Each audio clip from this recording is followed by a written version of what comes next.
हमारे क्रोध और गुस्से का असली कारण क्या है? क्या किसी का हमें गाली देना यही कारण है? किसी ने हमें गाली दिया और क्रोध आ गया? नहीं, इसका कारण तो बहुत गहरा है, बहुत ज़्यादा गहरा है। देखिए, जब कोई ऐसा उटपटांग बातें कह देता है तो इसका मेन कारण है कि हमारे जो भीतर में उस गाली का जो छवि बना हुआ है उसके कारण दुखाता है। तो कुल मिलाकर वह गाली दे दिया, वो उसने गाली दिया, लेकिन उसका जो छवि बना है वो हमारे भीतर, क्योंकि हम भी उसकी बातों को अपने भीतर के छवियों से मिला देते हैं कि भाई इसने ऐसी बातें कही तो फिर ये तो गलत बात है। तो गाली देने वाला से ज़्यादा तो ये छवि बनाने वाला दिक्कत करता है।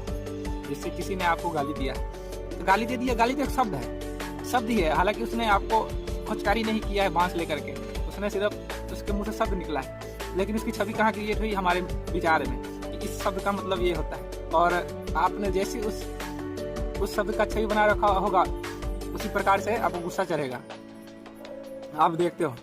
अच्छा, इसी छवि पे बताते हैं। आपको कोई कुत्ता सुअर कह देगा तो बहुत बुरा लगता है कि कुत्ता या सुअर कैसे कह दिया, और जब शेर कहता है तो हम खूब खुश होते हैं कि किसी ने हमें शेर कहा। हालांकि दोनों जानवर ही है, दोनों भटकते रहते हैं, लेकिन क्यों हमने उसकी छवि बना रखी है कि मतलब शेर बहुत ताकतवर बलशाली होता है और कुत्ता सुअर ऐसे ही भटकते हैं। तो सारा खेल हमारे दिमाग में बनी उस छवि का है कि इस शब्द का मतलब ये है, इस शब्द का मतलब ये है। और जो गाली देने वाला सामने वाला व्यक्ति है, जब वो गाली देता है हम मतलब, तो आप देखना, क्रोध का कारण या फिर गुस्से का कारण सामने वाला का गाली नहीं, वो हमारे भीतर बनी छवि से होता है।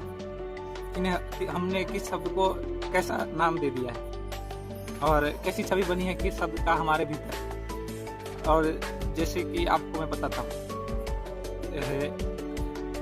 इंग्लिश में काइट का मतलब चील होता है और काइट का मतलब पतंग भी होता है। तो देखो, जब आप अति आसमान में ऊपर देखोगे और कहोगे कि काइट काइट काइट, तो ज़्यादातर लोग क्या समझेंगे कि पतंग उड़ रहा है। और आपने क्या देखा?